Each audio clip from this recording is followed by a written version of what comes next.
아멘. 우리 하나님 말씀 같이 보도록 하겠습니다. 요한복음 12장 9절에서 19절까지 말씀. 요한복음 12장 9절에서 19절까지 말씀. 우리 다 같이 교독하겠습니다. 제가 먼저 봉독합니다. 유대인의 큰 무리가 예수께서 여기 계신 줄을 알고 오니 이는 예수만 보기 위함이 아니요 죽은 자 가운데서 살리신 나사로도 보려 함이로라. 대제사장들이 나사로까지 죽이려고 모의하니 나사로 때문에 많은 유대인이 가서 예수를 믿음이로라. 그 이튿날에는 명절에 온 큰 무리가 예수께서 예루살렘으로 오신다는 것을 듣고 종려나무 가지를 가지고 맞으러 나가 외치되 호산나 찬송하리로다. 주의 이름으로 오시는 이 곧 이스라엘의 왕이시여 하더라. 예수는 한 어린 나귀를 보고 타시니 이는 기록된 바 시온 따라 두려워하지 말라. 보라 너희 왕이 나귀 새끼를 타고 오신다 함과 같더라.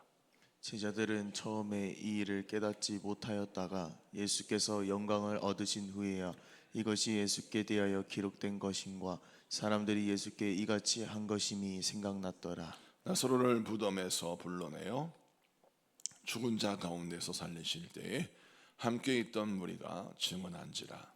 이에 무리가 예수를 맞으면 이 표적 행하심을 들었음이로라. 다 같이 바리새인들이 서로 말하되 볼지어다 너희 하는 일이 쓸데없다. 보라 온 세상이 그를 따르는도다 하니라. 아멘. 자, 오늘은 요한복음 12장 9절에서 19절까지 말씀을 통해서 믿음은 용기를 만날 때 더욱 강력한 힘을 갖는다. 믿음은 용기를 만날 때 더욱 강력한 힘을 갖는다라는 제로 말씀을 증거할 때 많은 은혜 받는 시간 되길 바랍니다. 네, 우리 중고청 수련회 1박 2일로 진행됐는데 은혜 충만한 수련회였습니다. 여러분 기도해 주셔서 감사하고요. 저희 사역자들이 목이 좀 다 쉬었어요. 그래서 음성이 좀 좋지 않은 걸 양해해 주시기 바랍니다.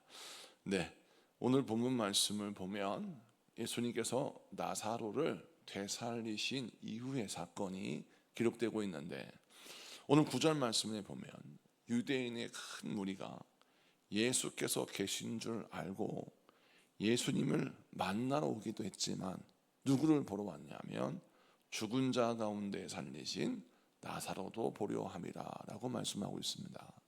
그리고 11절에 보면 나사로 때문에 많은 유대인이 누구를 믿었어요? 예수를 믿었다라고 성경은 기록하고 있습니다. 근데 오늘 말씀에 보니까 나사로는 어떤 연설을 하거나 어떤 간증을 하거나 어떤 자기의 삶을 필요하지 않았어요. 그저 가만히 있었습니다. 나를 되살리신 예수님의 능력을 내 몸에 품고 그 예수님의 생명의 능력을 보여주는 육신을 드러내고 가만히 있었어요. 그런데 그 예수님의 생명을 드러난 육신을 보고 사람들이 야, 저 사람이 죽었다가 되살아난 사람, 그 사람 나사로래 라고 하면서 나사로 때문에 예수를 믿는 자가 많았다 라고 성경은 기록하고 있습니다. 자, 이 말씀을 통해서 우리 주님이 이 새벽에 주시는 메시지가 무엇입니까? 우리의 인생은 무엇을 드러내는 삶이 되어야 하냐면 길이요 진리요 생명이시는 예수님의 그 생명과 진리와 그 예수님의 방향성을 보여줄 수 있는 우리 삶이 되어야 할 줄로 믿습니다. 우리가 예수님의 말씀의 길을 따라 걷고 또 예수님의 말씀을 통해서 우리가 생명을 누리며 우리 인생 가운데 기준이 되는 삶이 무엇인지를 보여주면 세상 사람들은 내가 굳이 어떤 이야기를 하지 않아도 나의 삶을 보고 나의 인생을 보고 주님께 돌아온 자가 많아질 수 있다는 걸 설명하고 있습니다. 여러분, 말로 하는 전도 중요합니다. 또 우리 교회는 전도하는 교회이기 때문에 열심히 전도하고 기도하고 말씀 붙드는 것이 상식이 되고 우리 삶의 루틴이 되어야 됩니다. 그런데 더 나아가 우리가 어떠한 능력을 가져야 되냐면 우리의 말과 행동, 우리의 삶 전체가 우리를 바라보는 모든 사람에게 도전을 주고 생명을 주고 그 다음에 인생의 방향을 제시할 수 있는 그런 삶이 되는, 그런 믿음의 이정표의 삶이 되는 여러분 인생 되기를 축복합니다. 그 다음에 말씀에 보면 사람들이 나사로 때문에 예수를 많이 믿는 거예요. 그런데 10절을 봅시다. 10절 다 같이 읽습니다. 시작. 대제사장들이 나사로까지 죽이려고 모의하니. 아멘. 자, 오늘 말씀 보면 나사로가 예수님의 생명의 능력을 드러내는 증거가 됐잖아요. 그러다 보니까 대제사장들이 나사로를 죽이려고 모의합니다. 이유는 나사로가 살아있으면 끊임없이 나사로 때문에 예수 믿을 자들이 더 많아질 것 같은 겁니다. 자, 이 말씀, 이 짧은 한 구절 속에서 우리가 영적인 세계의 비밀을 좀 발견할 필요가 있어요. 예수님의 생명을 드러내는 인생은 그 인생 때문에 예수 믿을 자가 많아지니까 결국 그 예수의 생명을 드러내는 사람을 악한 영은, 사단은, 대적들은 그를 죽이려고 모의한다는 것입니다.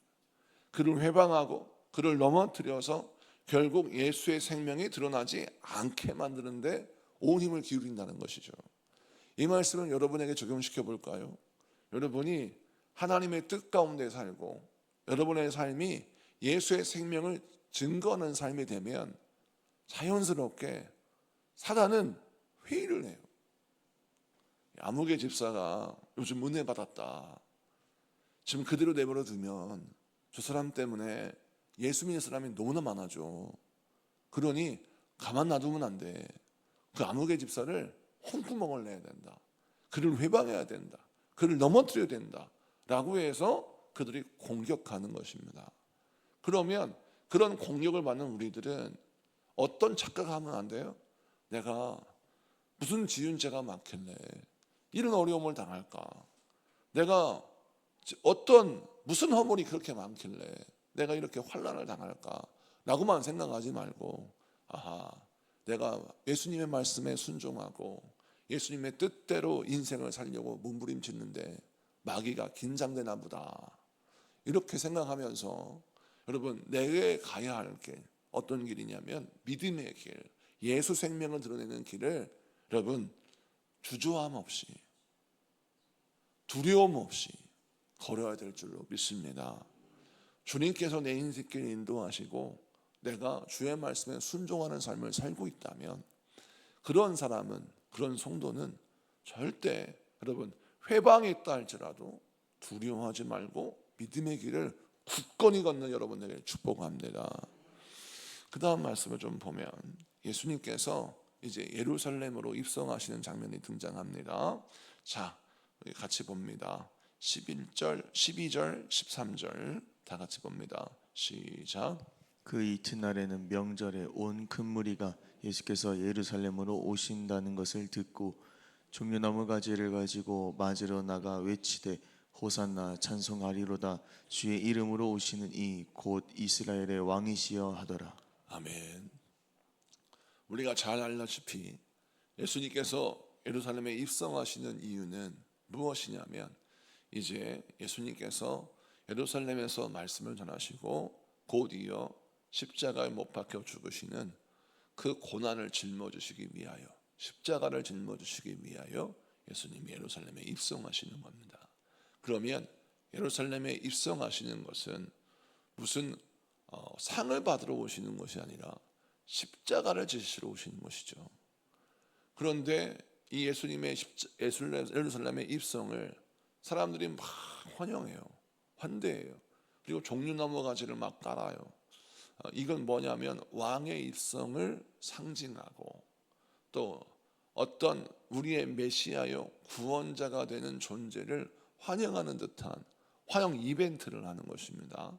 자, 그런데 이 장면을 통해서 우리가 무엇을 읽을 수 있어야 되냐면 지금은 예수님의 예루살렘 입성을 환영하고 환대하는 사람들이 좀 지나면 예수님의 십자가 지실 때 예수를 십자가에 못 박아라 라고 침뱉고 조롱하고 돌을 던지는 그런 폭도로 바뀝니다. 아니 어제까지만 해도 예수님을 환영하고 또 찬양하고 노래하며 예수님을만 만져보려고 막 달려들던 사람들이 그 환영 인파가 하루아침에 예수님을 죽이려고 하는 폭도로 바뀌게 되는 그 계기를 좀 보세요. 왜 그러냐? 이 환영하는 예루살렘의 인파들은, 이 무리들은 예수님을 왜 환영하냐면 예수 믿으면 뭔가 내 인생에 쨍하고 햇볕이 뜰 줄 알았어요.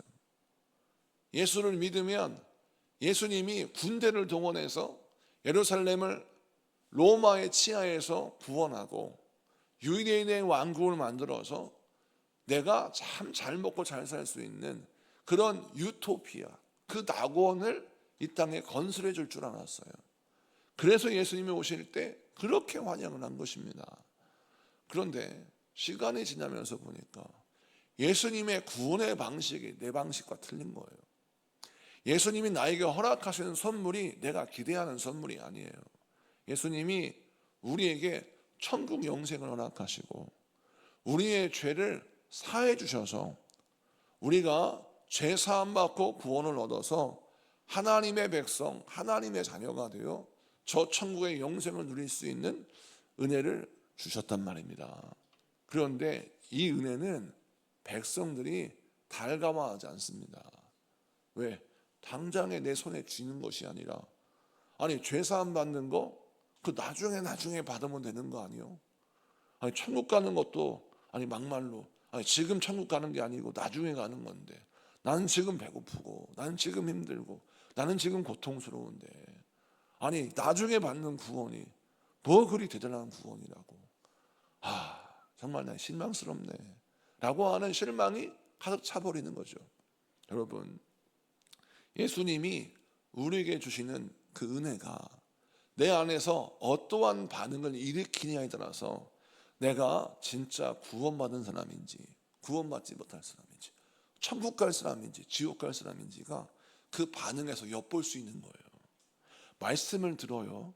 근데 그 말씀을 듣고 예수님의 진리의 말씀을 접하면 자연스럽게 구원받은 사람은 내 안에서 감사가 나와요. 나 같은 죄인을 살리신 은혜가 너무 감사하다. 나 같은 죄인이 기도하는데 그 기도를 들어주시는 은혜가 참 감사하고, 나 같은 죄인이 성전에 앉아서 예배드리는 것 자체도 감사하고, 아니 나 같은 죄인이 주 앞에 쓰임 받는 것도 너무 감사해요. 그런 감사가 나오는 거, 그게 바로 은혜와 주의 역사에 반응하는 자연스러운 현상이에요. 그러니까 구원받은 자들은 이런 반응이 나오는 게 당연하다. 그런데 지옥 갈 백성들의 특징은 어떤 역사가 일어나냐면, 말씀을 듣고 십자가의 은혜를 받으면 내 마음속에 만족과 감사가 안 나타나고 늘 불만족이 나와요. 늘 원망이 나와요. 늘 내 마음속에 실망만 가득 차. 그러니까 내가 기대하는 것만 계속 있을 뿐, 그 기대하는 것이 충족되면 감사가 나오고, 기대하는 것이 조금만 충족이 안 되면 내 마음속에서 실망이 가득 차서 감사보다 원망이 가득 차다는 거예요. 자, 그런 사람은 마음속에 뭐가 없어요? 십자가의 은혜가 없는 거예요. 모든 게 당연하죠. 내가 복 받는 게 당연하고 잘 되는 게 당연하고 내가 천국 가는 게 당연하지. 아니 나 같은 사람이 천국 안 가면 누가 천국 가나? 라고 하는 공로주의에 붙잡혀 있는 사람이에요. 공로주의는 절대 천국에 못 가요. 나의 공로로 천국 가는 거 아닙니다. 나를 용서하시고 나의 죄를 사하신 예수의 피, 그 보혈의 공로가 내게 주어져야 내가 천국 가는 것이지, 내가 이 땅에서 아무리 착한 일 많이 하고 가난한 사람들 도와주고 아무리 내가 선한 일을 많이 행했다 할지라도 그 선한 일, 그 공로로 내 의를 가지고 천국 갈 수 있는 사람은 단 한 명도 없습니다. 여러분, 이 말씀을 기억하십시오. 내가 예수님의 그 십자가의 사랑을 정말 내 마음속에 간직하면서 말씀을 들을 때 내 안에서 어떠한 반응이 일어나고 있는지, 감사와 은혜의 반응이 일어나고 있는지 불만족스럽고 원망이 나오고 짜증이 나오는 그런 영적 상태인지를 잘 살피면서 내 영혼의 밭이 옥토가 되는 여러분 되시기를 축복합니다. 내 마음의 밭을 관리하는 건 내 책임이에요. 주님께서 나에게 은혜 주셔요. 복을 주십니다. 그럴 때 그 마음의 밭을 잘 가꾸어서 50배, 60배, 100배의 결실 맺는 그런 옥토로 나의 영혼을 만드는 여러분 되시기를 축복합니다. 그 다음 말씀을 좀 보면 예수님의 측면에서 좀 보겠습니다. 예수님이 예루살렘에 입성하세요. 그런데 오늘은 나를 막 환영해. 그래서 막 나를 찬양하고 예수님 예수님 오셔서 감사해요. 예수님 사랑합니다. 이런 사람들이 하루아침에 바뀌어가지고 예수를 못 박아라. 예수는 사기꾼이다. 라고 칩을 맺고 욕을 한다면 우리 같으면 어떤 반응이 나오냐. 아우 괘씸해가지고 저 사람들이 나한테 이렇게 변절하고 배신하고 나를 이렇게 조롱하다니 라고 화가 나서 십자가 지다가도 하늘 군대 하나님의 군대를 동원해서 다 진멸하거나 뭔가 본때를 보여줄 수 있는 그런 힘을 보여주고 싶을 것 같아요.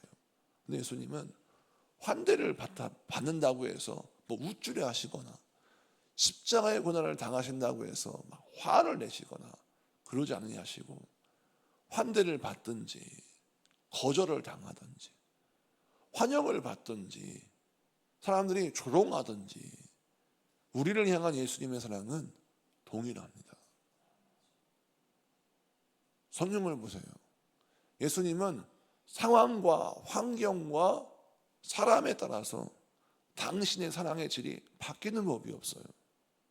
똑같이 모든 사람을 사랑해 주셨습니다. 부자든 가난한 사람이건 모자란 사람이건 똑똑한 사람이건 간에 똑같이 사랑하셨어요. 그런데 우리는요, 예수님을 사랑하는 사랑이 상황 따라 바뀌어요.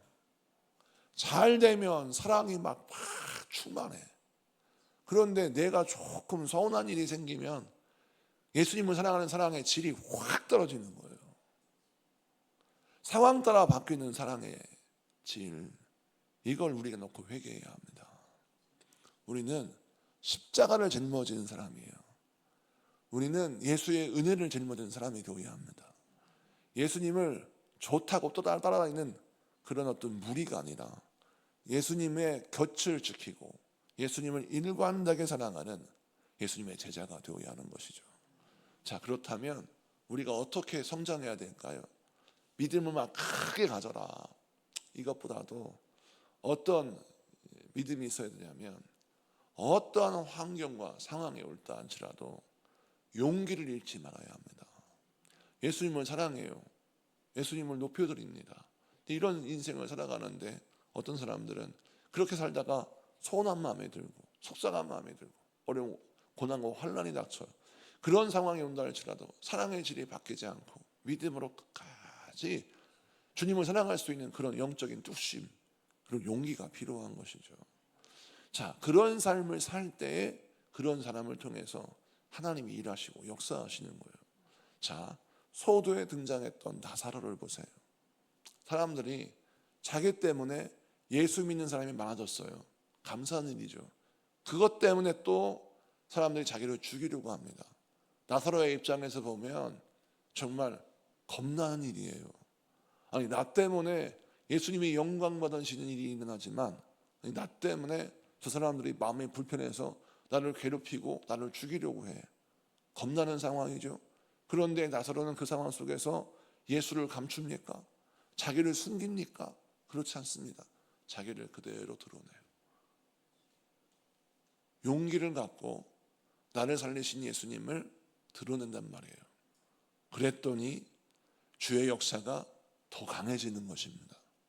예수님이 우리에게 무엇을 가르쳐 주실까요? 여러분, 믿음이 있다는 것은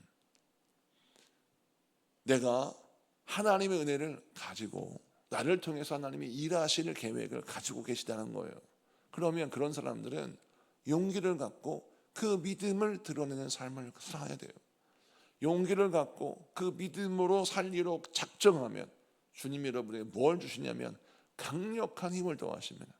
그 강력한 힘은 주의 영광을 드러낼 뿐만 아니라 주의 역사를 나타낼 거예요. 오늘 이 말씀을 기억하시고 저는 여러분 신앙생활 할 때 여러분 사람이 환대하든 거절하든 사람이 찬사를 보내든 조롱하든 간에 어떠한 상황과 환경에 얽매이지 말고 주의 말씀 붙들고 주의 뜻을 이루며 예수의 십자가를 짊어지는 우리 모두가 되기를 축복합니다. 우리 다 같이 공동 기도문 같이 기도하겠습니다. 같이 선포하며 기도합니다. 시작. 하나님 아버지, 오늘도 말씀을 통하여 우리의 생명이신 예수님을 만날 수 있는 은혜를 주시니 감사합니다. 주님, 우리의 변화된 삶이 예수님을 보여주는 복음의 증거가 되게 하옵소서. 사람들의 찬사와 비난에 흔들리지 않게 하시고 오직 주님의 뜻을 따라 충성하게 하옵소서. 삶의 두려운 순간에도 말씀을 이루시는 하나님을 신뢰하며 용기를 품고 믿음으로 행하기를 원합니다. 주여 역사하여 주옵소서. 예수님의 이름으로 기도합니다. 아멘.